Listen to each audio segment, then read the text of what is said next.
Stand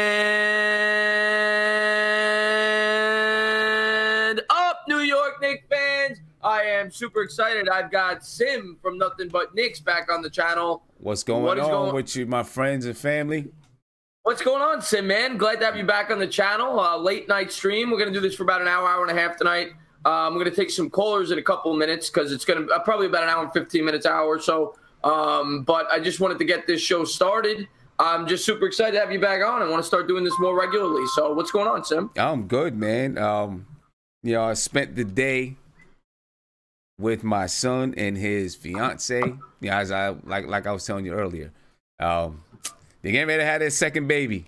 So I'm getting ready to be a grandfather ×2. Well, congratulations to that. And I see Crazy Mofo and Chris Sonor's in the chat. So you must be excited. I am. I'm pretty excited. This time it's a little boy. We got a little girl already. But this time it's a little boy. And I'm excited about that. Now, my little girl, don't get it wrong, she plays basketball. I know she does. I've seen the videos with you going up against her one-on-one. No, I'm talking about my granddaughter. Your granddaughter. She's a basketball player. Now, how old is she? She's 2. And she's already playing basketball? She's already playing basketball. My son has her, playing on one of those little, whatever you want to call it, one of those little basketball hoops for toddlers. And, she's already playing. And I have no doubt that she's going to be a basketball player. No doubt about it. She's going to be a basketball player. Now, she's going to be a short basketball player because my son is like 5'9", and his fiance is like 5'2". So, she's going to be short, which is okay. She could be a point guard. How old? I met your other daughter. She's pretty tall for a girl, right? She's probably about 5'6", 5'7". Yeah, actually, she's 5'8". 5'8", yeah, she's pretty tall. Yeah. So that's why she's good at basketball. I see movie critics in the house. Jet Central. Everybody going over there, sub up Jet Central. I love Jet Central. And he has a question. He says, fresh shirt, Tainer. And by the way, Jet Central, when we do our top 10 video, which I want to do tomorrow, I'm going to wear your shirt that you gave me. And he says, thoughts on DSJ looking like a beast so far. Sim, 31 points. Yeah, so far, man. Dennis Smith Jr. is looking he's looking good. He's looking good. I've been impressed with what I've seen so far. I've been impressed. We heard about defensively that, defensively he wasn't a good defender. Mm-hmm. Right? And I've been impressed with, now I don't want to say overly impressed with his defense, but I haven't been disappointed with his defense. I think he plays hard and he tries hard. So I'm excited about what I've seen so far from him. I don't mean to interrupt you. Chris Sonor says you have to move the chat to the right. Sim's actually controlling the stream, so maybe he's got to move it a little to the right. I can't see the stream. Said move the chat to the right. Yeah, I see Guillermo's in the chat, by the way, as well as Lamel Sinclair. Thank you guys for stopping by. Bavit is in the house. We are going to open up the phone lines in about 2 or 3 minutes. I just figured real quick, Sexy Goat's in the house. What's going on? By the way, Sim's link is in the description below. Anybody who's not subscribed to him, please do so. He's a great guy, great YouTuber. You're going to want to check him out over there. But I figured real quick we go over broad NBA just for a few minutes. We talk about the trade deadline, the acquisitions, how we think it's going to affect the Eastern Conference, because the main acquisitions were on the Eastern side. I think you probably agree that none of these teams could compete with the Warriors, even with the guys they picked up, right? Yeah. I don't see any of these teams being able to compete with the Warriors. The Warriors are just have too much power right now. If the Warriors can put an all-star starting 5 on the floor, right? There's just nothing you can do about that, at least this year. Yeah, they're too talented. At least this year. Yeah. But who do you think improved themselves the most in the East? Philadelphia. Of course, you had Gasol going to the Raptors. You had Harris going to the Sixers. And Mirotic going over to the Bucks. Yeah, I think it's Philadelphia. They got a squad. Yeah, I think Philadelphia improved themselves the most by picking up Tobias Harris. I mean, you talk about playing positionless basketball. The adding Tobias Harrison there, they are the epitome of positionless basketball right now, I think. Yeah. I will say, though, I think the Gasol pickup was really good for the Raptors. I think he's going to fit in very nicely there. I agree. I do. I believe that he is he's definitely going to be I think he's going to fit in very nice there. I think that he's going to help them improve defensively. I actually thought if they would have picked up Mike Conley, that would have helped them to improve defensively as well. The only thing that worries me about Conley, if I'm trying to acquire, I mean, the money that guy makes, and he never stays healthy. I don't think he's worth it. That's why I think it's hard to trade that guy. But he's a good player on the floor. There's no doubt about it. Yeah. But I just thought that defensively, adding Mike Conley with Kawhi Leonard as well as Marc Gasol, I thought defensively that would have been wow. I thought that that would have been really, really tough to penetrate their defense with those three guys on the floor. I think that Lowry, offensively between Mike Conley and Kyle Lowry, it's an take your pick. Mm-hmm. Defensively, I think Mike Conley is a better defender. Oh, I agree with that. Yeah, and then the one other quick thing, we're going to open up the phones right after this, is I wanted to ask you, were you a little disappointed that they weren't able to get anything for those players, the players that they released with Matthews and Cantor? Do you think there was any possible trade match? Obviously there wasn't, but did you think there could have been? I think so. I didn't think that there was going to be. I thought that Wesley Matthews, there may have been, I guess I could say maybe offers, but I think all of their offers probably required the Knicks to take back salary because he made $18 million a year. Right. Mm-hmm. I agree with you. What were you going to be able to do if he makes $18 million a year? There's no way you were going to be able to make a trade and not bring back salary, and also bring back like a second round draft pick or something like that. There's no way that I could see it happening. So I really didn't think that we were going to be able to make any moves for either one of them for the same exact reason, because they both made $18 million and they were both expiring contracts. I didn't think that was the problem. Yeah, because like you just said, to trade one of those guys, you have to find another team that has an expiring contract that matches up.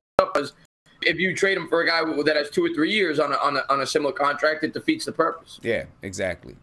So I was okay with them not making any other moves at the deadline. I was okay with it. I didn't have too much of a problem with it. But I figure we'll open up the phone line. We'll have some people get to call in, talk some Knicks basketball, broad basketball, whatever you want to talk about. But this is a basketball show. We're going to pop that number right up there for you guys. Fonta Bamba, what's going on? Thank you for tuning into the stream. Justice, we're popping that up for you right now. You'd rather have Lowry, the movie critic says. Okay. Yep, it's up there, 516-405-2246. You can call in and, talk some Knicks basketball. Talk some basketball with us. Absolutely. But yeah, I wasn't disappointed with the, with nothing else happening at the deadline. I'm okay where we are. I feel like if we tried to force something, that's when you start to make mistakes and do stupid things. So I was okay that we didn't try to force anything. Right, I'm with you. I'm with you. You don't want to hurt the cap going forward. Be smart. They have to be as smart as they can with the money they have right now. They can't waste anything. They can't pull Tim Hardaway nonsense. They can't do that. They have to be diligent in their money. I was glad that they actually released those guys because I didn't think there was going to be a suitable trade. I really didn't. Yeah. Enzo, what's going on? Thank you for tuning in, buddy. Anybody that is not subscribed, by the way, Enzo, if you haven't, go into the description, sub this guy up. Great guy. Appreciate it. We got a call. We got a caller calling in. Let's pick this up. All right. Caller, you're on live with the entertainer. What's going on? It's the movie critic. What's up, guys? Hey. Movie critic. Love this guy. What's going on, buddy? You doing? What are the chances that I get to be the first caller? Well, I hope you got a topic. Yes, of course I do. So, what did you think about the 31 points? You know, yeah. I mean, it's obviously encouraging, right, Sim? I mean, we knew that this guy was going to be a scorer, so I'm not that surprised. I mean, 31 points is great, but I thought when he came over here, he was going to put up, like I said it last week when we talked with Sim. I expected Marbury-like numbers on this team because somebody's got to score the basketball. Yep. And I think he's going to average something like 20 and 8 with the Knicks for the rest of the year. Yeah, and I'll tell you what I did like with the 31 points is that he did it on 15 or 16 shots. Right. He was efficient. You know, he was efficient. 15 or 16 shots. What did he have? 8 assists to go along with it. 31 and 8. 9. Yeah. No, 8 assists. Oh. Yeah, you're right. 8 assists to go along with it. So, you know, I think, you know, if he can, obviously he's not going to do that every night. But if he can get his points on, you know, a lower number of shots, that's going to be better for the Knicks in my opinion, because that means, you know, if he can get 18 points and 8 assists, you know, and he's getting those 18 points on 10 shots a game, you know, that's going to be better for the Knicks because that means more people are getting involved, and your point guard, the person who has the ball in their hands majority of the time, is at least for this team, he will. Is getting other people involved and you know, getting the ball moving, getting man movement, and those type of things. Let me ask you something about. I'll ask both you guys something about this. I personally think the best case scenario for the Knicks, if this kid continues to play well, would actually be to keep him at the point guard spot and spend that max money on hopefully a Kawhi Leonard and a Durant, you know, in a dream scenario, or an Anthony Davis potentially via trade in a Durant, and not get Kyrie Irving if they can get what we're hoping they can get from this kid. Chris, I could not agree with you more after seeing a game like that, and I think he is a good player. That would be actually better to have Kawhi and Kevin Durant and just keep him at point guard. Yeah, I mean, realistically, Kawhi might not come here, but that would be the dream scenario. Yeah, and especially... I know, I'm just saying, for the dream scenario for the Knicks would be that. I think I agree with that 100%. Yeah, especially with... he makes $3 million a year right now, right? So if you can keep him and then still be able to pick up, you know, like Chris is saying, Kevin Durant, Kawhi Leonard, or whoever else that you pick up, then, you know, now you got a guy that can. I'm not gonna say he's gonna put up Kyrie Irving numbers, but numbers that are above average. If you can put up numbers that are above average, and you're getting great value for him at $3 million a year, for however long he's making that $3 million a year. I mean, that's great, because that means that now you can use that money on other positions, and you know that you got your point guard position filled. It's just more, it's just less that we have to go out and look for if that can happen. Yeah. So yeah. I just want to say thank you to the QC for coming in. A quick donation right there. Thank you very much, QC. I really appreciate that. And Frank Waiter says, nice to hear and see Sim here, Chris. Thanks. Of course. Well, Sim's always welcome here. We're going to try to make this more of a regular thing. Right. You're going to be seeing a lot of Sim. That's right. QC, by the way, he's asking who are. The link is in the description below. Nothing But Knicks. I think Enzo asked too. Nothing But Knicks. A link in the description below. Go over there, sub him up. Great YouTuber. Thank you. Appreciate it. Mm-hmm. Yeah. So do you think the Knicks are going to lose every game from here out? They might. We might, man. I think, we'll get one somewhere along the way, I think. I think we'll get something somewhere.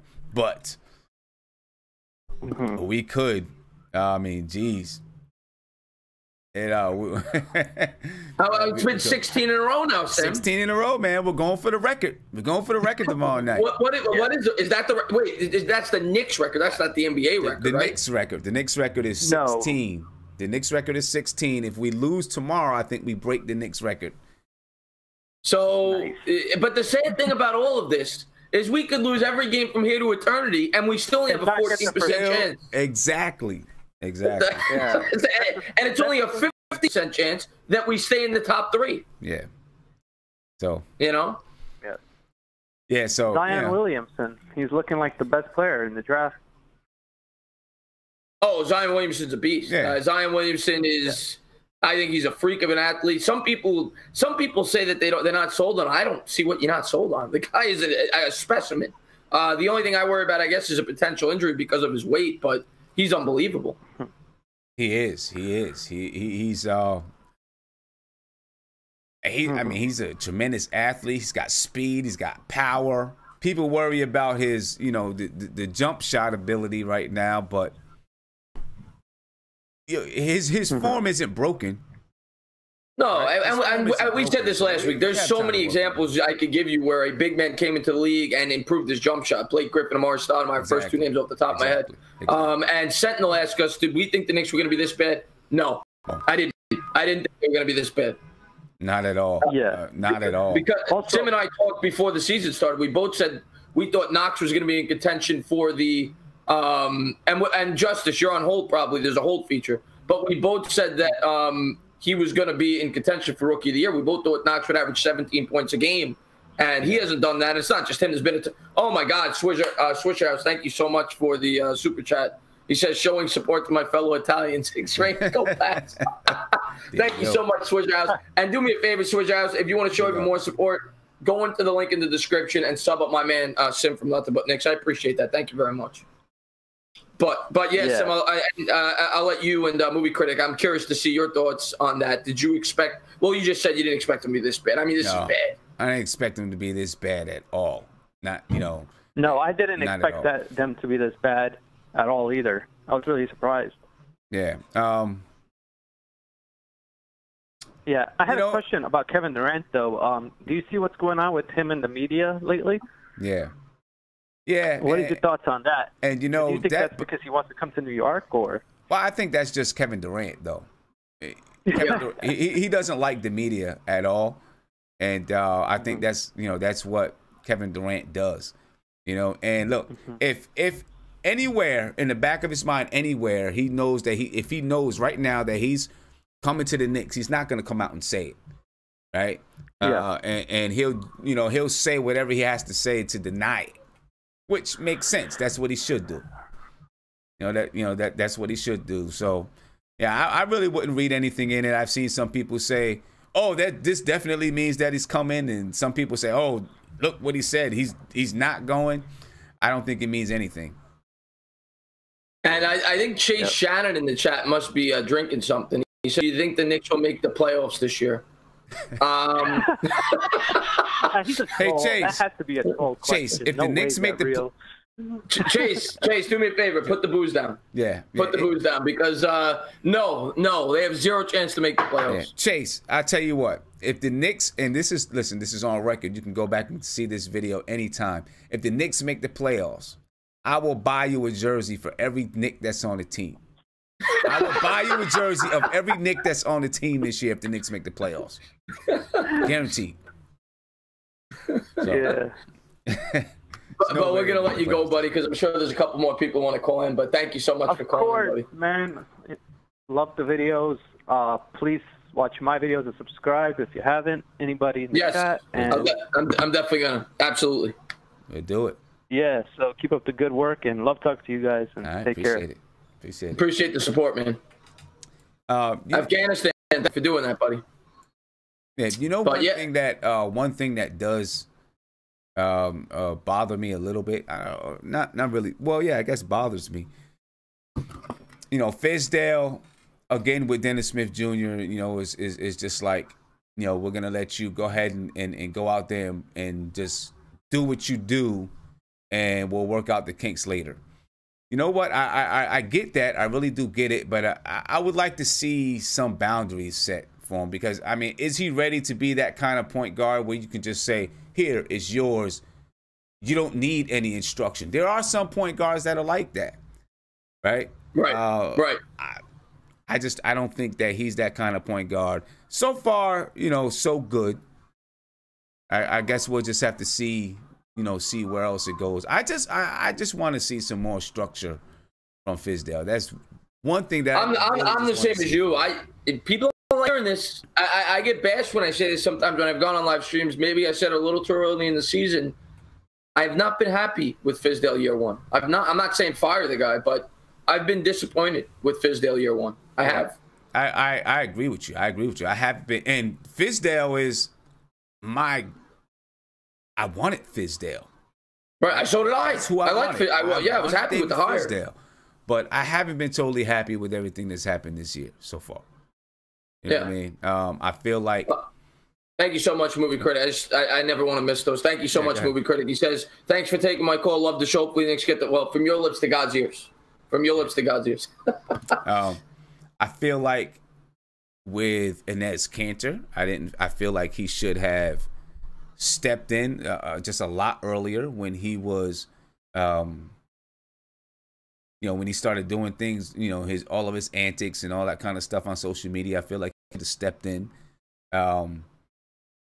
I'm the whole thing with, like we're saying, we're just going to let guys, do what they do.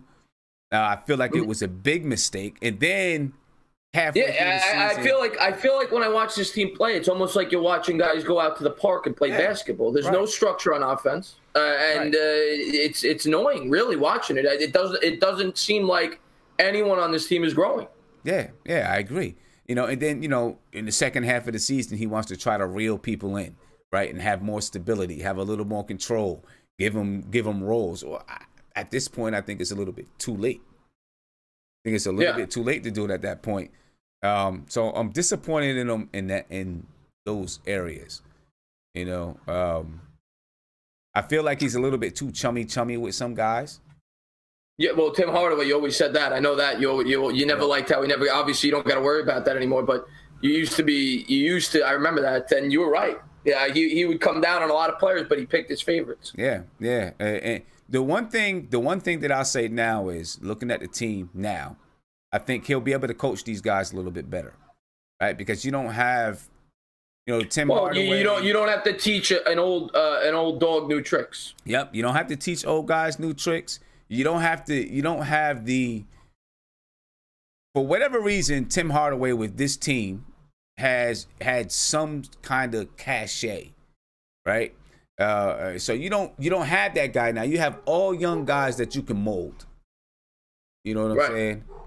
So that right there is it's a good thing. You got to call. All right. I hear your dog in the background, Sim, by the way. What kind of dog you got? I have two pit bulls. I'm going to go see what they're talking about right now.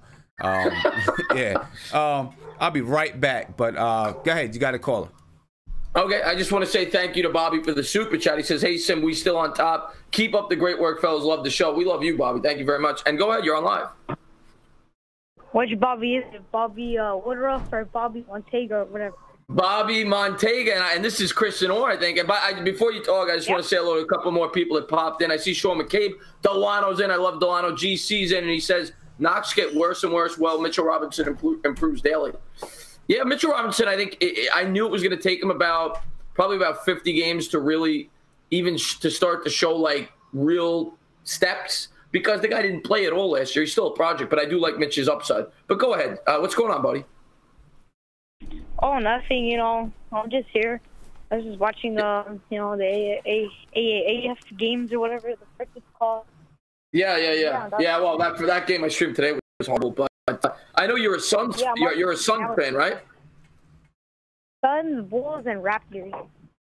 Okay. Now you gotta tell me how you have that trio. How are you a Suns, Bulls, and Raptors fan? How does that happen? It's because I have family in all three of those cities. So in Phoenix, in Arizona, I know I have my auntie and my grandparents. Not my grandparents live there. And in Toronto, I got grandparents there. And then in in Chicago, I got I think it's my uncle or my uncle. I think he lives there. Yeah. And which of the three is your favorite?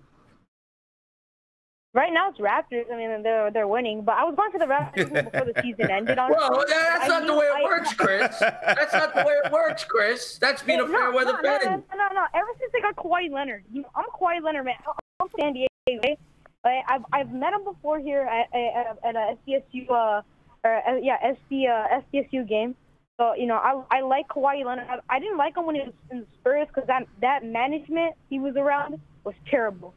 Honestly, right. It was terrible. That's my opinion. Kawhi Leonard was treated very badly in the Spurs. That's all I'm gonna say.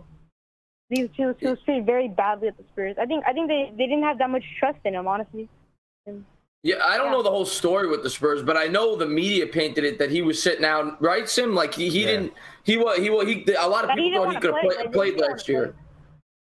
Yeah. He didn't play again. Yeah, a lot of people painted it as if, Kawhi Leonard was, sitting out because he didn't want to play in San Antonio.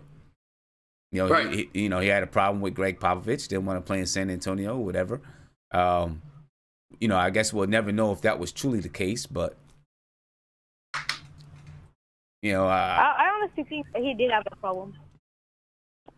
I'll say this. I think Kawhi Leonard, his personality, I mean, we all heard that laugh before the season started. He's a weird guy. And I think Kawhi Leonard is really well suited, I think, for Toronto. I actually think that's a good spot for him. Like, get him away from as many people as possible. He's a weird guy. I don't think he'd make it in New York, but obviously I'm not going to say no if they go after him. But I don't know if he's a good fit for New York. The Knicks or the Nets? Yeah, obviously as a player he is. I'm saying personality-wise. Because you have to take that into account, too, especially in New York. I'm curious to get Sim's take on that. No, I agree with you 100% about Kawhi Leonard. I'm not sure that he is him being in New York. I'm just not sure if that's the best fit for him in New York. He's a quiet kind of a guy. Doesn't seem to be one of those guys that like a lot of media.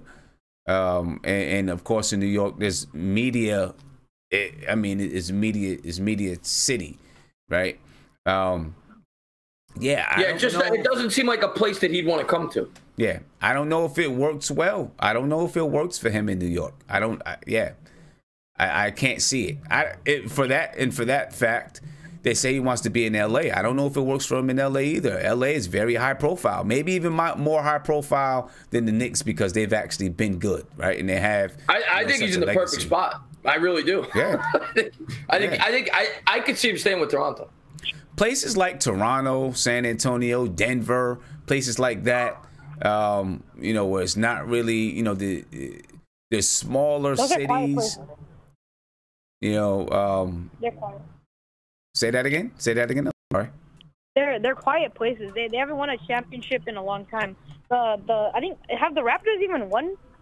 No, the Raptors have never even been to a finals. I think they made an Eastern Conference Finals once. Yeah.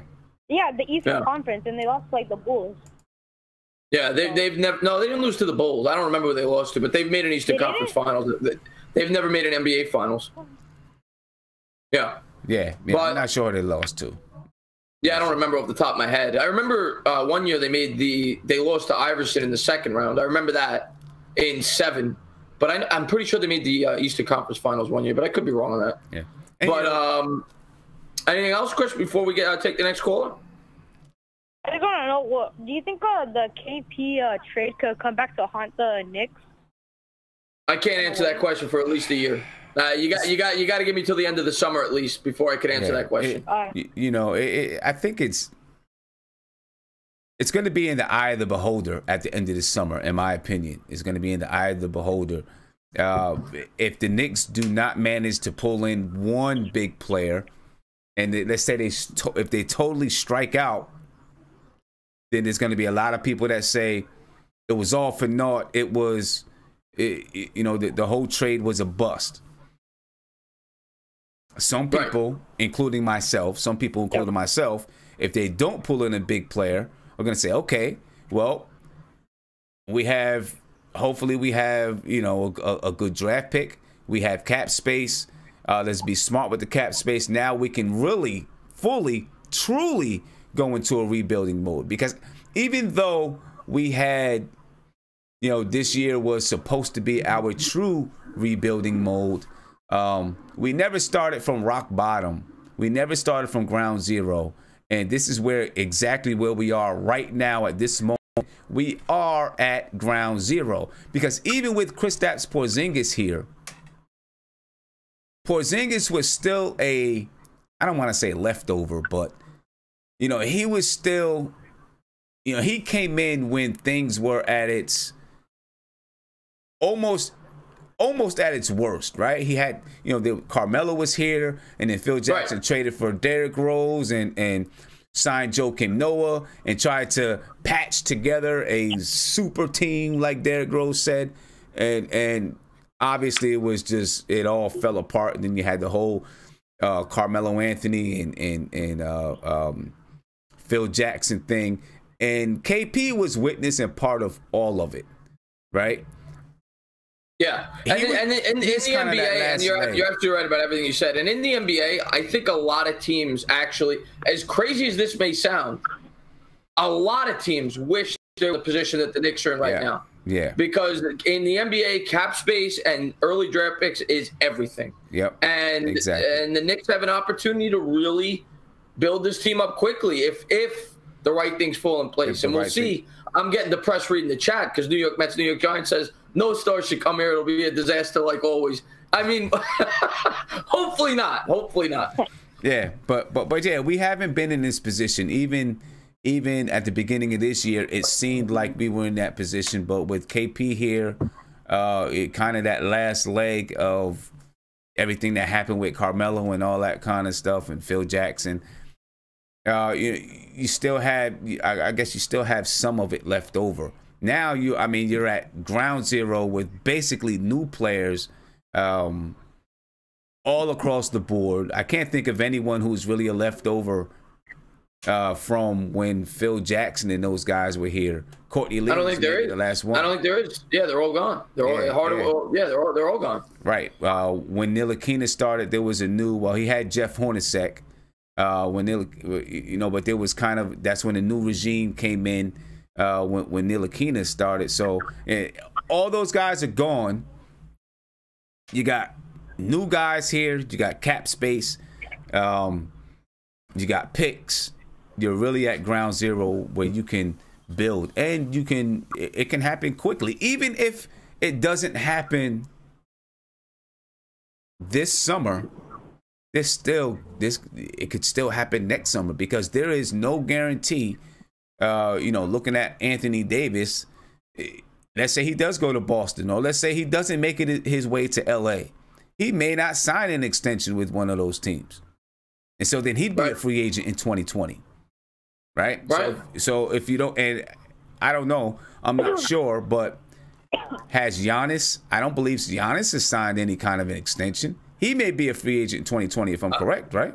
I think it is 2020, and if that's possible, that's the guy you want to go after. Yeah, exactly. He's a game changer if we can ever get a guy like that. Right. And Delano, I saw that. Thank you guys for blocking that.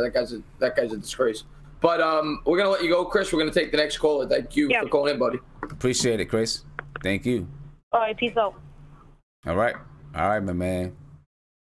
So I don't think it all ends in 2020 like a lot of people say. I mean 2019. I don't think 2019 is the end all be all. As long as we spend our money right, then 2020, we could do something in 2020 as well. So 100%. That's the whole thing. They have to be patient. That's the key. Yeah, that's the big key. What do you think about all of the fallout with Kristaps Porzingis and everything? What do you think about it? This is what do you mean by the fallout? Like what the Knicks? What do you mean by that? Like what we're gonna do? What do you mean? I mean, there's just been a lot of fallout with KP and his brother and all that kind of stuff. You know what I'm saying? That he gave the Knicks 4 teams, where he wanted to go, and if they weren't going to trade him, he was prepared to go back to Spain to finish his rehab. His brother. I'll say this: as much as I loved KP, he's my favorite player. I love KP. there's going to be a superstar for this team. He was a diva. He really was. And I feel like Melo rubbed off on him a little bit. Of course. You know, when he was young, and it really showed. And Porzingis was not a team guy. That's what it comes down to. He really wasn't. And it showed this year. It really did. Right. I mean, he didn't show up. He wasn't showing up to training camp and all. He wasn't at the summer league. He should have been a leader. Yeah. You know, he should have been leading, regardless that he was hurt. He should have been there leading, being a leader. Yeah. You got another call on the line, Chris. Hello? What's going on? Thank you for calling in. Yeah, what up, dog? I just want to, I just have thoughts on the new, top, I think he's a top 30 recruit coming in. Seems like Ethan Chang. He's coming in from, I think, LSU. Just want to know your thoughts on him. On new recruits coming into the NCAA in the fall of 2019 or no, 2019, maybe it's 2020. This is a basketball player? I've never even heard of this guy. Yeah, I think it's Ethan Chang. I'm not sure. I'm pretty sure it's LSU. Not sure. Never heard of him. Is he gonna be in college next year? I'm just gonna warn you, Sam. I've been getting a lot of prank calls. It's a good chance this guy's one of them. So I'm just warning you. Okay. No. Yeah. No, I'm pretty sure he's coming. He's not in college. He's coming soon now. Ethan Chang. All the Pat Coleman, Chris Furs. Shout out to you guys. All right, buddy. Thank you for calling. I'm not sure about high school. A lot of high school players from around the nation, so I'm not sure, man. But hang up, Sim. Hang up, Sim. I don't know. What's going on? MYG31? Thank you for calling in. Thank you for tuning in. Yeah. Ethan Chang. I don't know. I was looking up. I see someone in the chat say he's from. Patrick Coleman said he's real. He's from China. I'm not sure, but I don't know. I mean, yeah. Like you're saying, KP, does is proven that he's a diva type of guy. Will he end up being that way in Dallas? We'll see. But I'll just say this: I really do love the way that Fizdale in the front office. I'm sorry, Scott Perry in the front office handled the situation. I think they did it the right way. I was impressed that it was quiet. Right, you didn't hear a lot of rumors about. Obviously, they were shopping KP around for about a month. Fielding off, fielding, I don't want to say fielding offers, but finding out what he was worth, seeing what his value was. It didn't get out. Stayed quiet, which is so surprising that it was able to stay as quiet as it did, without it getting into the papers. And then when KP... Well, that was the most amazing thing about this whole situation. Yeah. Exactly what you just said, because such a high-profile place like New York, such a high-profile player like Kristaps Porzingis, for that not to get leaked at all, I mean, literally, it happened like a snap of a finger. Like, there was not even a hint of it. I mean, I remember I got news that the Raptors were interested, and I was like, oh, my God, they might trade this guy. And literally 30 minutes later, he was traded to Dallas. Gone. I mean, it was just like that. It was crazy. Right. And he gave his list of teams, and they were like, okay, that's cute. You're going to Dallas. Whether or not, he wanted to be in Dallas or he likes Dallas or not, who knows. But they're like, okay, cool. I like, that's a nice list. Nice writing. Nice penmanship. But you're going to Dallas. You're on your way. And they shipped him off to Dallas. So I really do like the way that the front office handled it. They did it quick.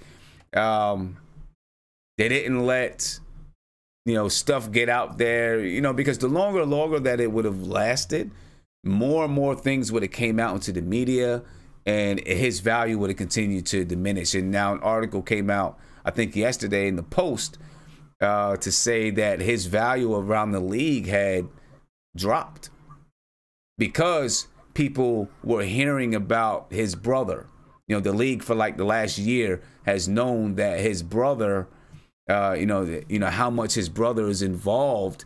And so you really think that's why his value dropped? Because like the reason that I would think it was the injury. You think that really hurt his value? Because I don't think the Knicks. I feel like they got a lot for Porzingis. They really did. They did. I mean, I think they got a lot as well. I mean, I'm just from the report that was on there. Now, obviously, his injury as well, right? His injury, has a lot to do with it. But I know that report was saying that teams around the league, seeing his brother's involvement and knowing how much his brother wanted to be involved, and coupled with his injury, his value kind of dropped a long way off from what the Knicks could have gotten when Phil Jackson was looking to trade him. Right.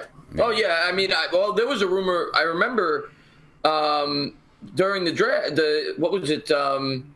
Last year's draft, I think it was, that they said that they thought that they could have traded up and gotten like 2 early first-round picks for Porzingis. Yeah. I remember that. Yeah. Like swapping the pick they had and then getting 2 really early first-round picks. Yeah, they would have been able to get, I think, Lloyd Markkanen and maybe someone else, and who knows? Yeah. But it's done now. I think Scott Perry and Steve Mills did well. I'm not going to say they did well yet. I got to see what they do with the money. Well, they did well. I mean, at least with the trade and being able to free up money. Then we'll see what they do with the money. Yeah, we'll see what they do. Yeah, but it's not a finished product. No, not at all. Not at all. They've got a lot of work to do. A lot of work to do. We got another call coming in. All right.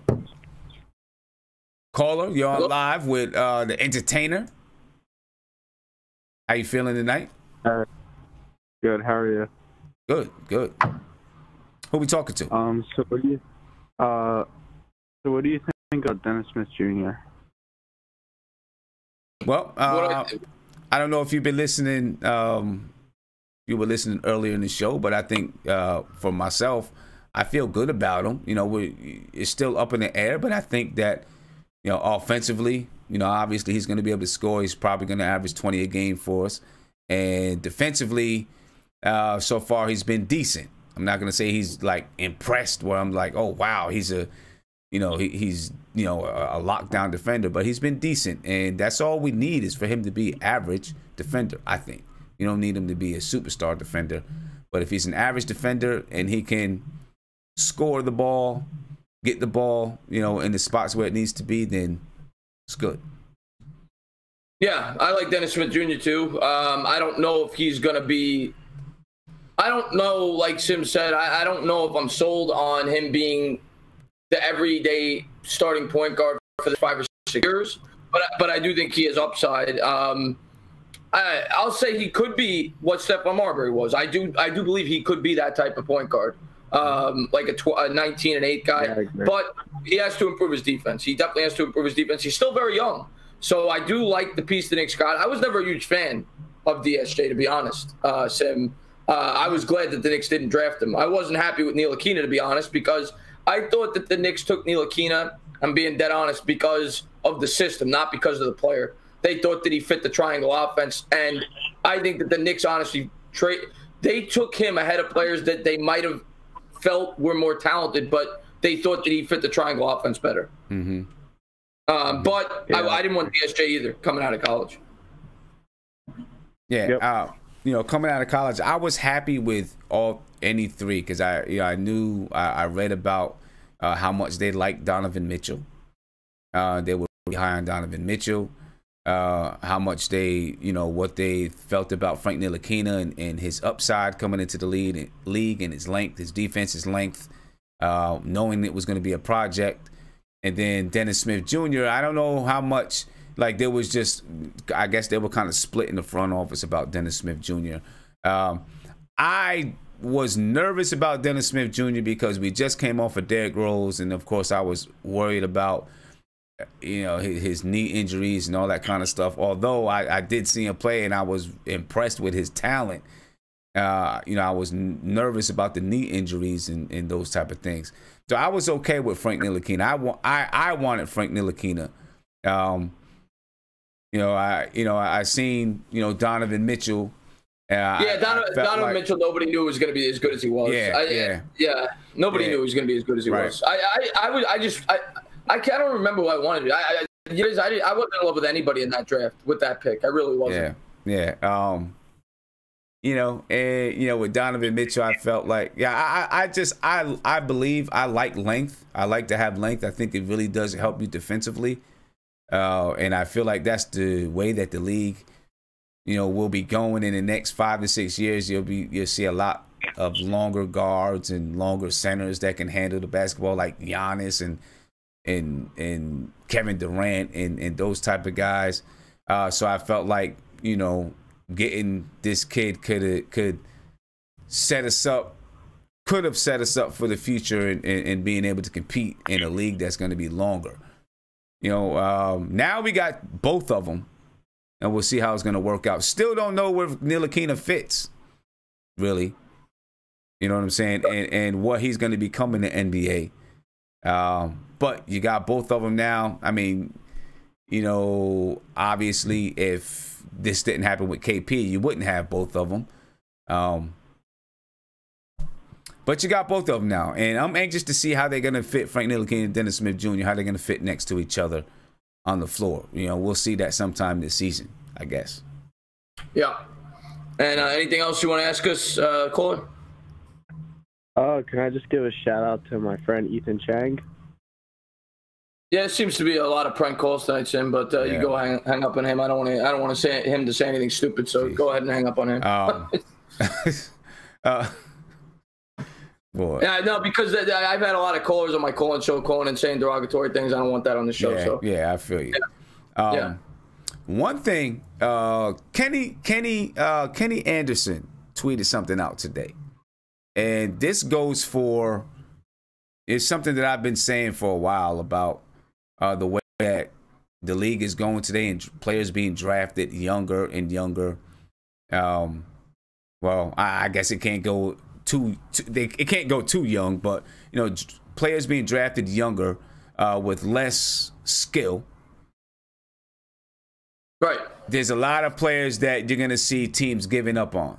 And one thing that Kenny Anderson said, he said, I was the second pick in the draft. I was 20 years old in the league, and I was getting no playing time. 20 years old, and he was the youngest kid in the league. 20 years old, he was the youngest kid in the league. He was getting no playing time. He ended up having, made a few all-star teams. Yeah, he had a good career. Had a 15-year career. And he was saying this to say, teams, stop giving up on these young players.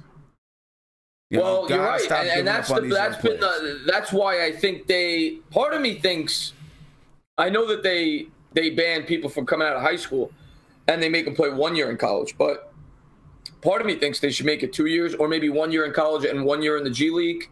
Because I do think that a lot of these players, like you said, are not ready when they get into the league. And a lot of them have talent, but teams give up on them before they get to that point. And I think you're absolutely right about that. And there's probably a lot of players that have left college earlier than they should have, and they weren't ready, and they fail in the NBA because of it. I'm a big St. John's fan like you. I don't know how close you follow the team, but there was a player in probably around 2000. He's a little later than that, probably about 2002 or 3. Omar Cook. I don't know if you remember. Yeah, Omar Cook. Yes, I do. Yep. Great point guard. Yep. He had all the tools you could ever want in a point guard. Tons of talent. He was rated, I think, coming out of high school like the #1 point guard in the country. And he left after his freshman year, and he didn't make it in the NBA. And I always said to myself, if he would have stayed 1 more year at St. John's, 2 more years at St. John's, that's just an example. But I thought he would have been a good pro, and that's just an example. But I feel like there's a lot of players that happens. There is. I mean, look at Felipe Lopez. Yeah.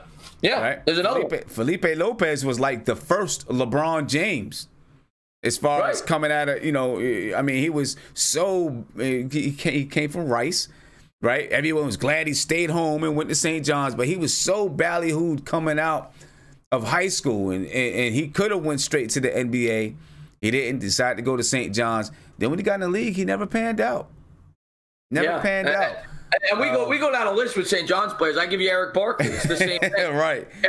Eric Barkley, he played 2 years at St. John's, but he's another player that I thought could have been good in the pros, and maybe if he would have stayed 3 or 4 years, he might have been good. I mean, I just follow St. John's because I'm a fan, but there's a lot of players in college, that's the team I follow closely, that I always feel if they stayed another year or two, they might do better. But you can't blame them because sometimes you got to chase that money. I mean, if you know you're going to be a top 10 pick in the draft, it's hard to tell a kid, stay 1 more year and risk injury, risk not playing well, and your draft stock goes down. Maybe the following year's draft is like I'll equate it to football. This year, Dwayne Haskins, the quarterback that I think the Giants could take, if he came out next year's draft, he'd be potentially a second-round pick because there's 4 or 5 great quarterbacks in next year's draft. So sometimes there's situations where a player has to come out because if he doesn't, it's going to cost them millions of dollars. Right. Now, and now, I don't mind players coming out. I think that if a player, I think I get what you're saying, and I agree with what you're saying. I think that there's some kind of buffer, right, where a player, if they're good enough, they can enter the draft. They can go ahead and play in the league, right? Right. I don't even care if it's out of high school. And then if there's, but then there, I don't know what it is. I don't know if there's, maybe some kind of combine or whatever it is, where you kind of can get some kind of, I guess players do get an idea. I don't know, but something, to say, you know what, I would recommend you staying another year in college or whatever it is, or something like that. Because I do agree, there are a lot of players that leave early. I don't mean to interrupt you, Tim. I'm hearing an echo in the background. Yeah. I just wanted to finish what I was saying, but yeah, we got. Oh, okay. Go ahead.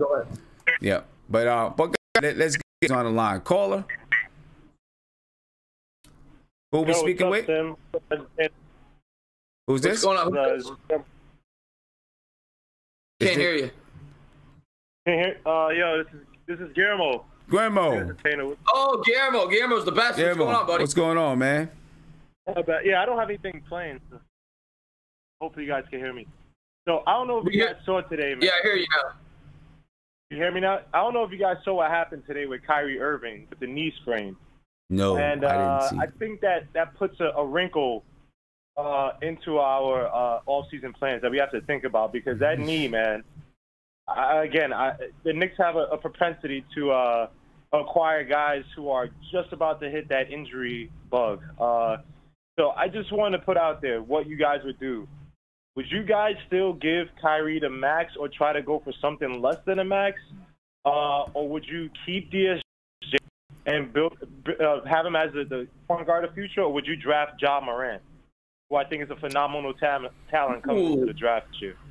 Yeah, those are all great suggestions. I think what DSJ does for the rest of the year is going to be very telling on what the Knicks do in the draft. I think if DSJ plays great, they might go with him. They might say, we're going to go after Barrett or, depending on what pick they get, Williamson, and pass on Morant. But if he doesn't play well, I could certainly see them drafting Morant. I don't know if I want Kyrie. I'm scared of Kyrie. I am. I do. It's hard for me to say no to Kyrie if you get Durant because he's going to need a second guy, and I don't think Durant's coming here without a second guy. And really the only other guy in the free agency market that I think is realistic, because I don't think Kawhi's coming here, is Kyrie Irving. So, I mean, maybe Kemba Walker, but I'm not in love with Kemba Walker. No. Yeah, it's kind of stuck between a rock and a hard place because it's going to be very hard to get Durant here without the assurance that you're also bringing in Kyrie Irving. Right. And it does make it scary and a really tough decision because I get scared of Kyrie Irving as well because of these knee injuries. I mean, we all know what he can do and how talented he is, but what does that talent mean if he's not going to be there for you when you need him? Right? It's nothing. If he's not going to be there for you when you need him, then there's no sense in paying him $32 million a year. You know what I'm saying? But like you said, KD is probably not coming if you don't have that second guy, because he's not going to take a year to say, all right, I'll wait till 2020 when there's a couple more guys open on free agency. He's not going to do that. He's 31 years old. He's not. And that's the thing. I think it's a package deal. I think if you take it, we're also taking Kyrie Irving. Yeah. So that's the question you have to ask yourself. Is it worth rolling the dice on Kyrie Irving to acquire Kevin Durant? That's really what it comes down to. I also think that with the Knicks, what they have to do and what they will do is just look at the landscape of the league, because things happen so quickly, right? We didn't know that Anthony Davis was going to all of a sudden say, I mean, I know there were rumors out there and there was talk about him staying in New Orleans, but we didn't know at the deadline it was going to be, bam, I want out of New Orleans, right? I want to leave, I want to trade, and that all of a sudden, he was going to be on the block. So you never know what can happen out there. There's other point guards out there that could be that could eventually or somehow come on the block, because you just don't know. So I think that our front office, I trust these guys. I really do. I trust. So far, they haven't disappointed me in the moves that they've made when they've needed to make a big move. They've seemed to be pretty diligent. I'd like to get Guillermo's answer to his own question. What would you want the Knicks to do? Because I think it's a great question. I'd like to get your thoughts on it. Now, you guys, man, look, I love Kyrie Irving.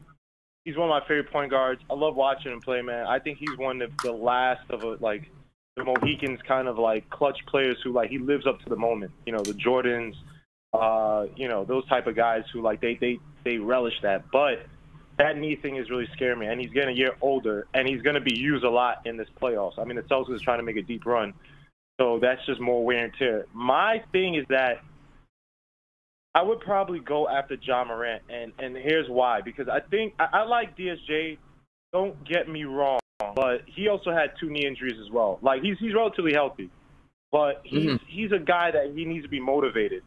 And if we keep with Fizdale, I think people read through the whole used car salesman thing that he does, and I think that he can get tiring real quick. And I can see that falling apart, especially if you bring a guy like Kevin Durant. So I think a guy like Ja Morant, who I haven't really heard anything personality-wise with him, being negative.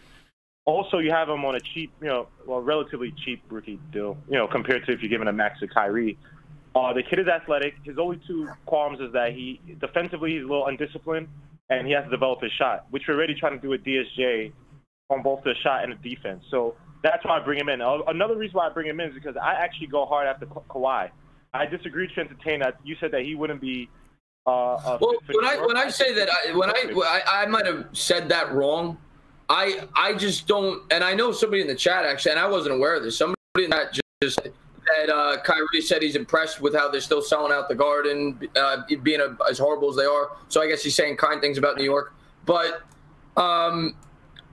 I just don't think it's for him. I really don't. I don't think he'd want to come to New York. But I could be. I hope I'm wrong. I think Kawhi's great.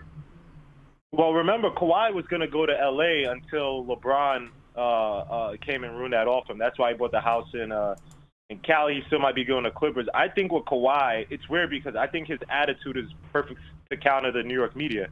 He's a guy who's not going to give you any answers, not going to give you any energy to the nonsense versus Kevin Durant. He has to make fake accounts on social media to voice. That's a good point, and it's what Sam and I always say when we talk about the New York spotlight. That why we thought Eli Manning was good for New York because yeah, that's a good point. I guess it's a good point. It's fair. Yeah.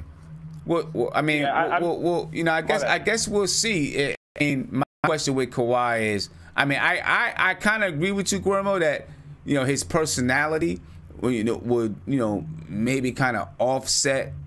I mean, he's not going to give the media anything, but would he want to deal with it? That's why I don't know if he would want to deal with it. He just seems like a low profile guy. I don't know if he wants to deal with anything high profile. Tim, don't let that fool you, Tim, because his uncle is in his ear, and I think that his uncle's trying to say, hey, you have talent, right? Because remember the Spurs are trying to kind of lowball him and not give him the max. Yeah. And it wasn't until his uncle came in and said, hey, don't let them try to do that to you. So I think he might look at New York as like, hey, long as I have the personality to offset the idiots in the media, I'm gonna get these big endorsements if I go to New York and we at least go to the playoffs. So right. I think his uncle I think he might be the perfect mix because he's gonna be a guy who doesn't give any personality, but him winning in New York because we haven't won in so long, he's gonna get the rash of endorsements coming his way. And like, look, what are you gonna say? We're gonna pay Dotson over Kawhi because no, you're gonna pay Kawhi, who's the winner, even if he doesn't have a personality. So. And he's the type of player that the New York Knicks fan would embrace. I mean, because of his. Oh yeah. He might be the best two-way player in basketball, and how we love defense. Yeah, and but him and Durant together, I mean, that would be Christmas. I mean, oh my goodness. If you could ever get those two, and DSJ develops, and you bring in whoever they bring in the draft, depending on what pick they get, I mean, now you cook them with something. Yeah. Oh. Yeah, so that's all I have to say, man. Thanks for taking my call, man. Stop talking about your Giants because they suck. Let's not oh my gosh. Yeah. I'm hanging up. I hung up on him. He's a Jets fan. Guillermo, and I love Guillermo. Get them Jets fans out of there. That's funny coming from a Jets fan. And I know, and I actually think the Jets are going to be better this year. They have a lot of cap space, and I think Darnold will be better year too. But fans, I don't think they should talk it too much. Yeah, Jets fans. but yeah, I think he raised a lot of good questions about the Knicks. But I trust the front office. So yeah, I think that they're going to be diligent in their decision making. We got another call coming in. Hello.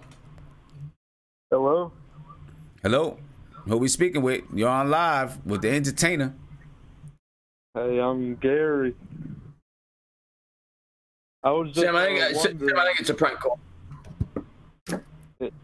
Oh, okay. How do you feel that we're about to win 2 titles next year in the Giants and the Knicks?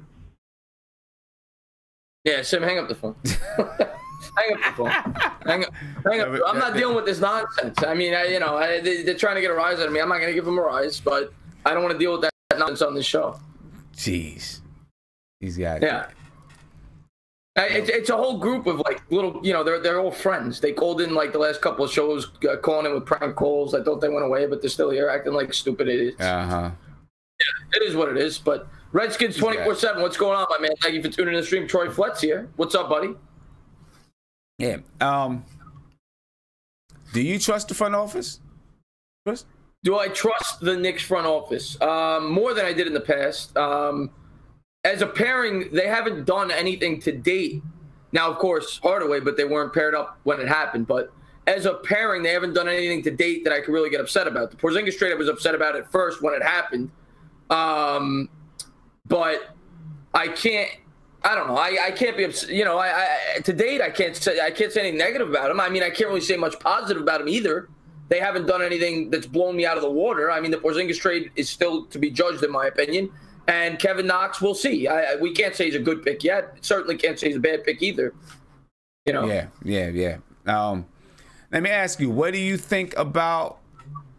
All right, how do you think some of these, some of the trade deadline pickups and teams in the Eastern Conference, how do you think that they impact the Knicks? Let's start with Philadelphia.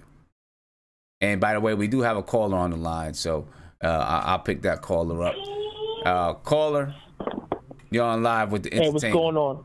Yeah, what's going on, Sam? What's going on, entertainer? Yeah, it's Delano calling in. Delano, what's up, buddy, man? Thank you for calling in, buddy. Yeah. Hey, no problem. Salute to everybody in the chat as well. Listen, I just wanted to say that I'm ecstatic from what I've seen. I know that we're losing games, and the losing part of it is frustrating, but it is so refreshing to see every single player on that floor put some effort, some emphasis on defense. It was demoralizing that every time I watch the Knicks play to see somebody blow by Tim Hardaway Jr. or somebody pick and roll Enes Kanter to pieces, and we just look like a laughing stock no matter what. And it's like you could have a great game, you could have a solid game, but it's always that problem. You know what I'm saying? It's so refreshing. And I like Kanter going into the year. Kanter's the type of player I like. Well. He fights on the offensive boards. But when you watch that guy play defense, it's he might be the worst defensive player in basketball. That's how bad he is.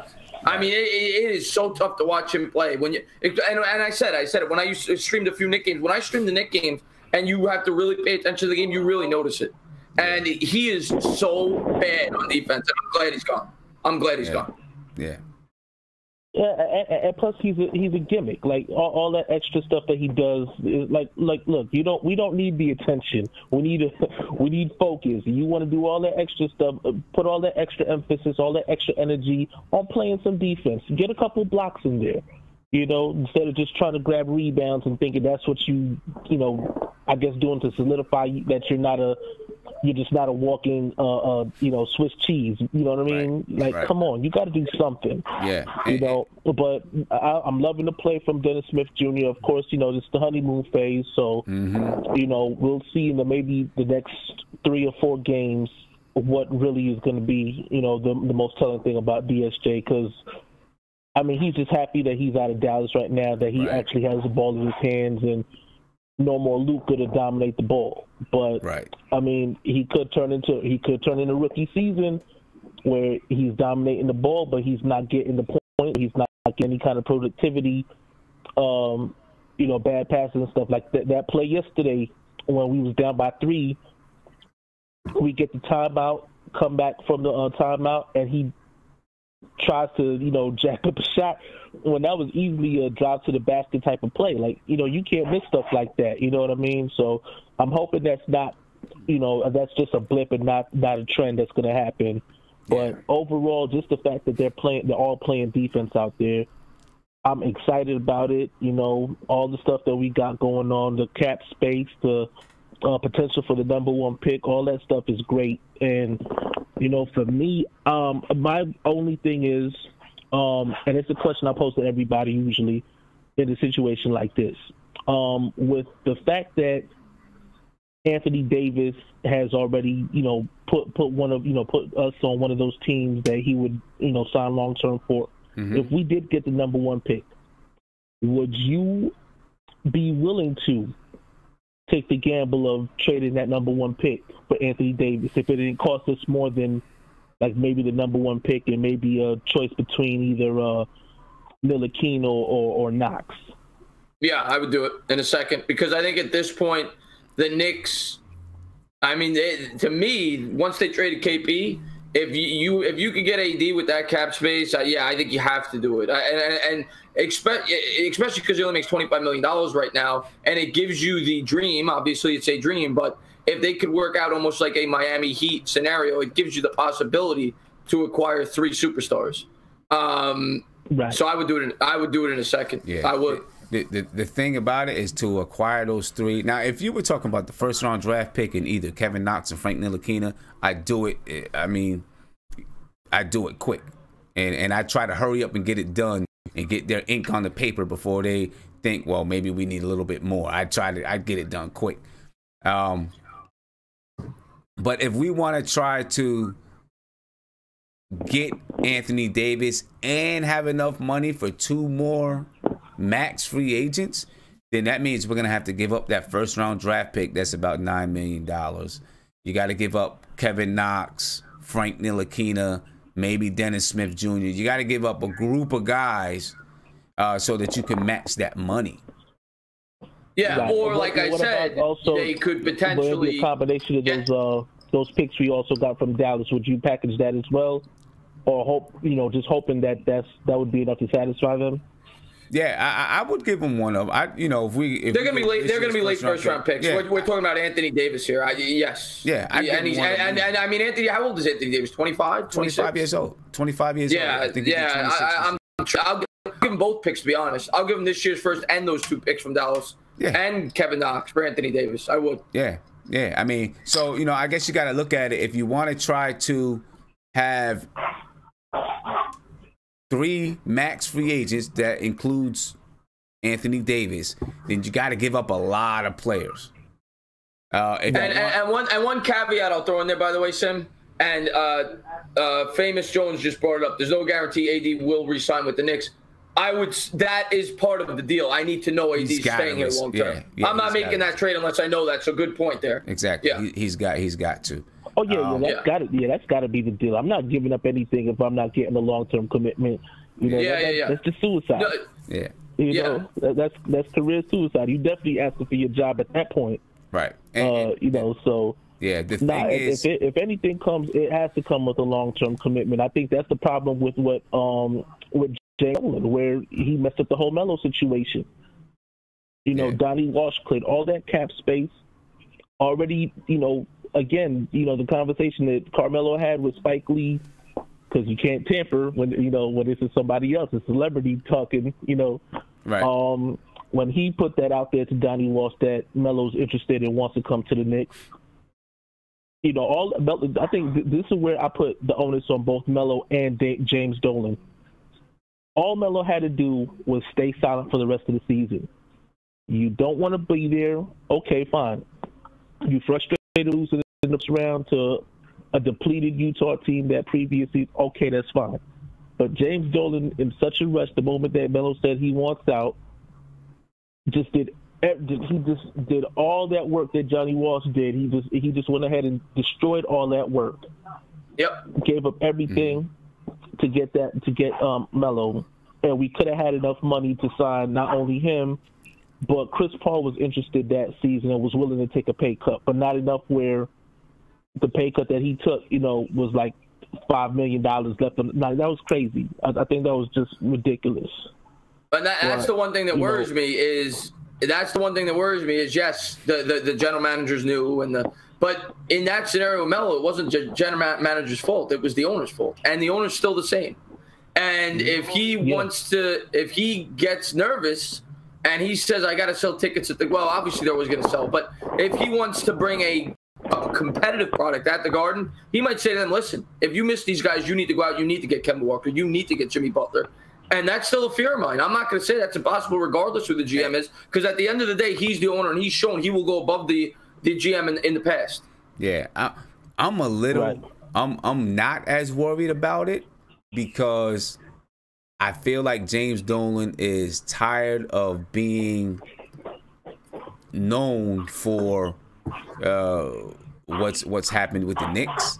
And I think he's trying to be as hands-off as possible to separate himself. Obviously, he still wants to be the majority owner of the Knicks, but he doesn't want that. He wants to focus on his band. And so I think that's why he's kind of stepping back and saying, go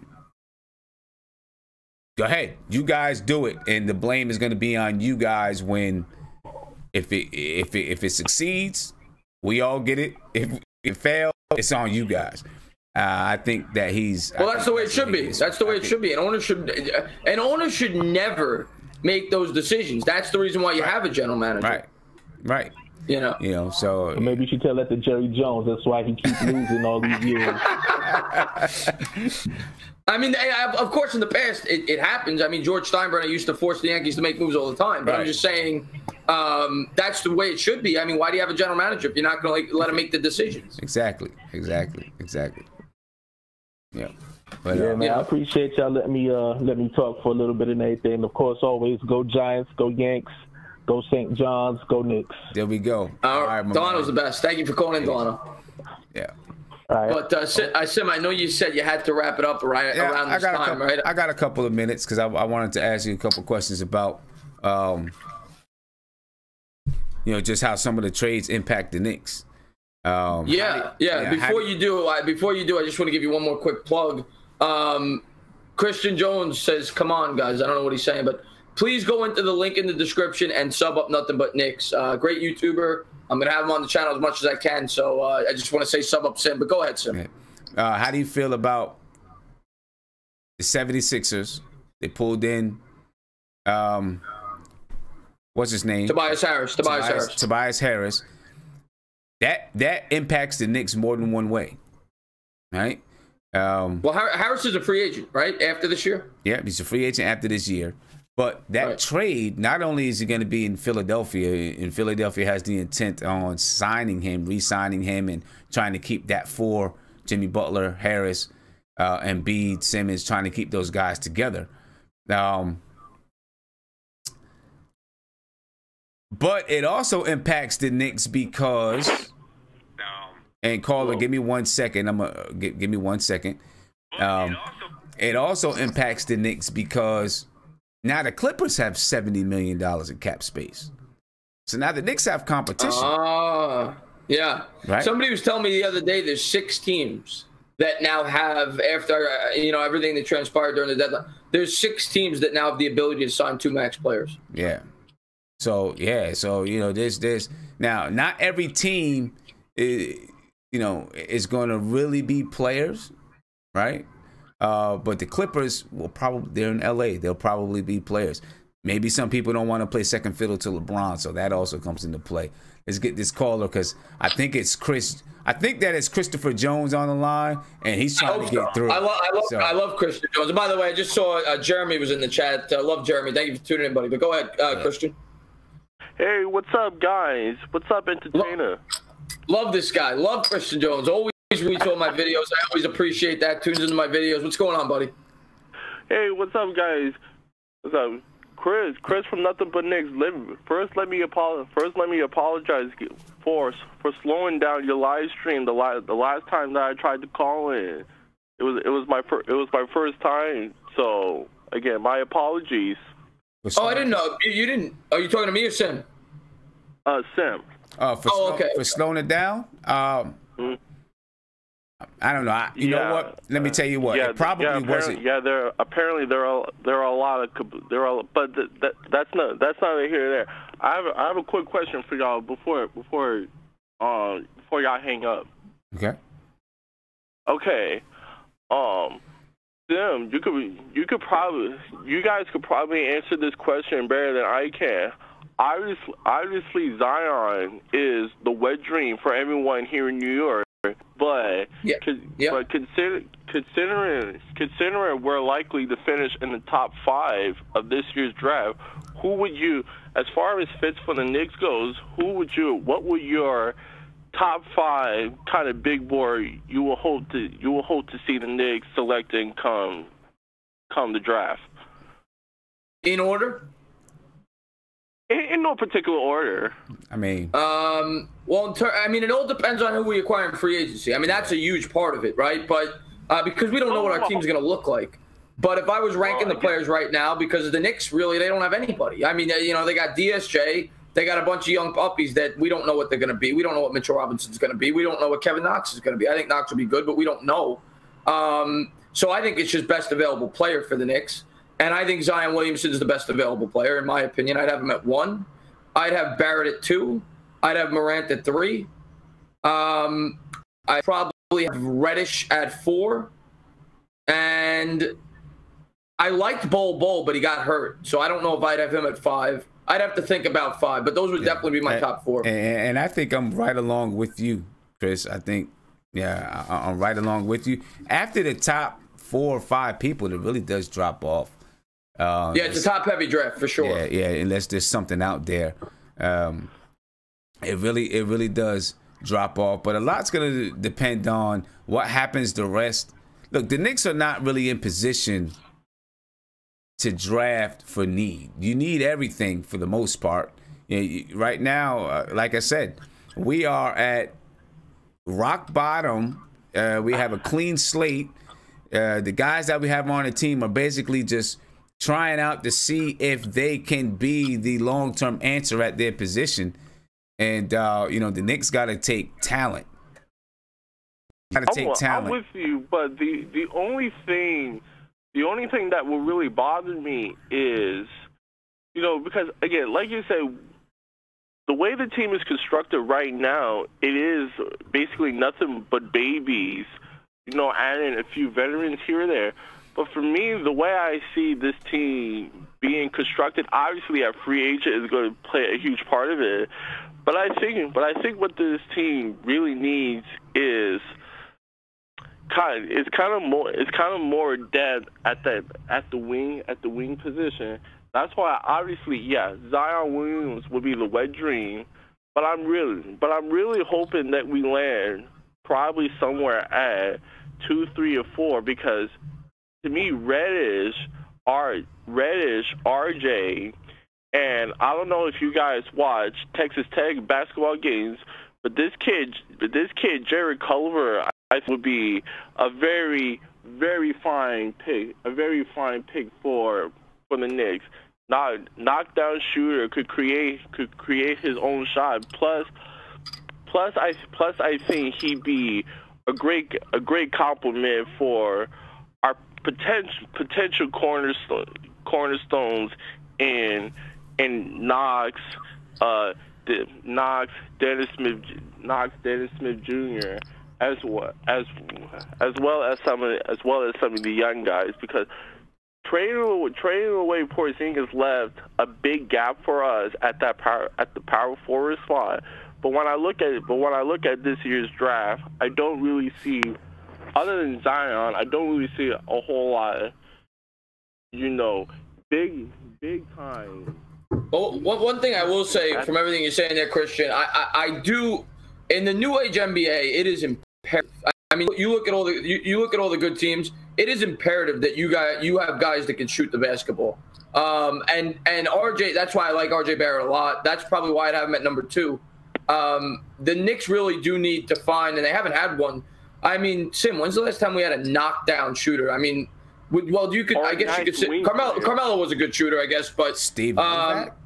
Well, Novak was a guy, yes, but he had to be open. He's not a guy that could create a shot. Right. He wasn't creating his own shot. Allen Houston, to me, is the last time we had, like a great, like, pure shooter. Right. Okay. And that's why I wouldn't mind. I would first pick. I'm taking Zion Williamson, but I like Barrett a lot too. In today's NBA, you really need guys who could shoot the three. And with what you're saying, what you're saying, Chris, that's on the phone. I hear a lot of people say that they hope the Knicks falls 2, 3, or 4. I guess because it takes away the pressure of drafting Zion. But I want the Knicks to land the number 1 spot. Then you have all of the options. If you don't want Zion, of course, they might take some heat, but you can trade back. Pick up, you can trade back, maybe pick up another pick, maybe pick up a player, right? If you say, you know what, we don't want Zion, we want Barrett, we want Morant, right? You could trade back, pick up some other assets, So I want the Knicks to land number 1. That way they have all the options. They have all the options out on the table. That would be that right there is the best thing for the Knicks. Yeah, I'm not a guy that thinks that way. Give me the number 1 pick. Let me choose who I want to take. I don't want to be in that position. You always want the number 1 pick. Look, you have the number 1 pick and you have cap space. You have the ability to make so many different kinds of moves. You have the options. Flip your roster in one offseason. Not to mention, not even thinking about the draft. That makes you the team with the most to offer for Anthony Davis. Exactly. Right. It gives us all the chips. It gives you the first possible selection, and it makes you the most powerful team when it comes to the Anthony Davis trade scenario. So on ping pong night, I'm going to be rooting that they pull our ping pong ball last and we get that first pick. But I know there's a lot of people out there that want someone like Ja Morant or whatever, and they're like, please don't get the number 1 pick because they don't want the pressure of not drafting Zion. Yeah, I've talked to a lot of Knicks fans, and a lot of Knicks fans seem to want Morant no matter what because of how long this team it's been since we've had a point guard. And Morant's great. I mean, he's tearing it up in college, but it's different than you take best player, and Zion Williamson is the best player. Period. End of story. I don't care that we haven't had a good point guard. We'll find a point guard. Maybe DSJ will be that point guard. If Zion Williamson is a player, you take Zion Williamson. Yeah. I'm with you. And one last point, you guys made an excellent point saying yes, in today's NBA, you need shooting, but also if you look at all the top teams in the NBA, the one thing that they all have in common is that they all have excellent, they all have excellent, great two-way wings. Obviously, the Warriors have Durant. The 76ers have Jimmy Butler. The Celtics have Tatum. The Bucks have, the Greek Freak. If you're going to win in today's NBA, you need guys at that 2 through 4 spot who are all excellent, all NBA caliber players, and that's why I'm looking more into, Zion, Barrett, and potentially Reddish. But But again, yeah, no, I'm with you. I mean, I'd have Reddish fourth, but I like Reddish. And I like Barrett. I have Barrett second right now, but it could change. I mean, we got to see how they perform, when they go through the whole process, but we'll see.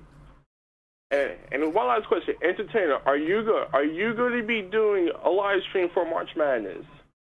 Yes. I haven't. I'm going to definitely do the Sunday because I'm off Sundays, and I may be streaming like all day.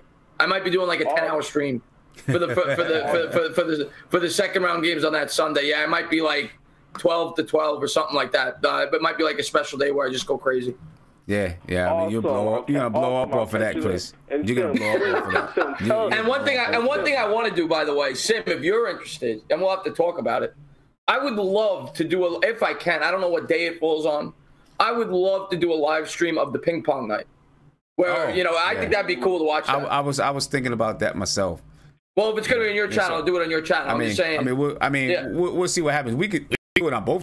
That Yeah, or I could just come on your channel. I don't care. I'll come on your channel. I'm just saying, if you plan on doing it on that channel, maybe I'll come on your channel because I think that'd be a cool stream to do. Yeah. That'd be great. Yeah, we could talk about it. Right. We could talk about it, man.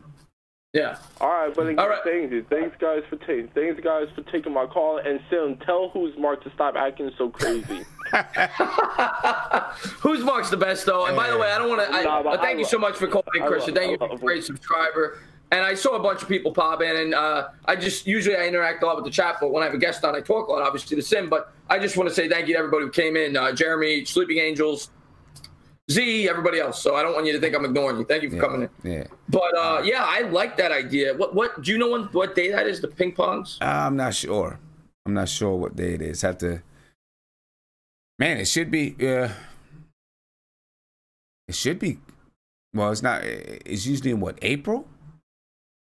I know it's usually during a playoff game, if I'm not mistaken. I think it's usually halftime of a playoff game, but I could be wrong on that. Let me see. I can look it up real quick. Important NBA dates, key dates for the NBA. Christian Jones says it's in May. It's in May? Yeah. Yep, May 14th. It's in Chicago. May 14th. All right. What's going on, T. Williams? Thank you for tuning in. All right, and what day of the week is that? Do you know? Let's see. See if we can check that out real quick. May 14th is a Tuesday. All right, I work Tuesdays, but I maybe I'll, I don't know. We'll see. We'll see. But I would love to do that. I think that'd be fun because obviously that's going to be a gut wrenching night. Yeah. Watching to see if we get that pick. Right. It is. That's going to be. Oh my goodness. That's going to be a crazy. That's gonna be a crazy night. Yeah. And who knows if we could work, we got a lot of time. Maybe we can work it out where we're together, but we're streaming on each other's. Now you're streaming on your platform, I'm streaming on my platform, but we're doing it together. Help us both get subs too. That'd be a good idea. Yeah. Maybe we can figure that out that way. Yeah, and I'd love to do that. I'd love to do. Are you coming to Brooklyn for the draft?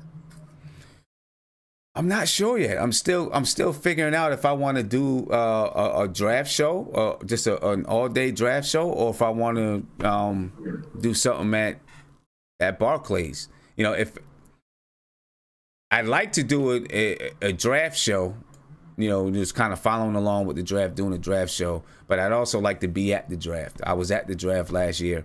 Yeah, I remember that. Yeah. Yeah, if I can rent like a suite, or get a suite or something like that, then I might be able to do the draft show right from the suite. That'd be cool if they'll allow me. I don't know. They may not allow me to do that. They may not ask questions either. So we'll see. Yeah, but before we wrap it up, any questions from the chat? Otherwise, we're gonna wrap this. Well, unless you got to go, right? You said you did. I don't want to keep you on too late. But I just want to say thank you to everybody who was tuned in. Means a lot. We're going to try to build this up. We're going to try to do this more often. That's right. I'll come on Sim's channel when I can, but I just want everybody to go into that link and sub Sim up because he deserves it. He's a good YouTuber, and you'll enjoy his channel. But appreciate it. Sim, I'll let you have some closing words. Yeah. Oh, and you know what? If we do, with the March Madness thing, maybe we can practice doing 2 channels at one time during that March Madness thing. Oh, listen, if you want to come on the stream for that, you're more than welcome to. I mean, I'm going to be going all day, but yeah, I mean, you're more than welcome to. I mean, yeah, I mean, from doing, I mean, I would probably, well, both of us would probably have to jump off and grab something to eat, do anything or whatever it is. I don't know. I might, figure out something. I might maybe have, some family and friends over. You probably, and then we all just kind of stream together and do, like we're saying, we each stream. You stream on your channel, I stream on my channel, but we're all together. It's a great idea. Yeah. I love the idea. Yeah, no, I definitely plan on doing that. For the March Madness, at least for that Sunday, because I'm off on Sunday, so that's like the last day of the second round. And you get a lot of games, so it'll be like from noon to midnight. But yeah. I go crazy with the streams, you know that. Yeah, I know. and I may even do some, and I know it's a Knicks channel, but I mean, it's March Madness, you know what I mean? I may even do some, because usually a lot of times they start during the week. It's Thursday, Friday, Saturday, Sunday, the first 2 rounds. Luckily I work from home. My business is from home, so I can jump on the stream and while I'm doing work at the same time. So I don't know. We'll see. I'll see.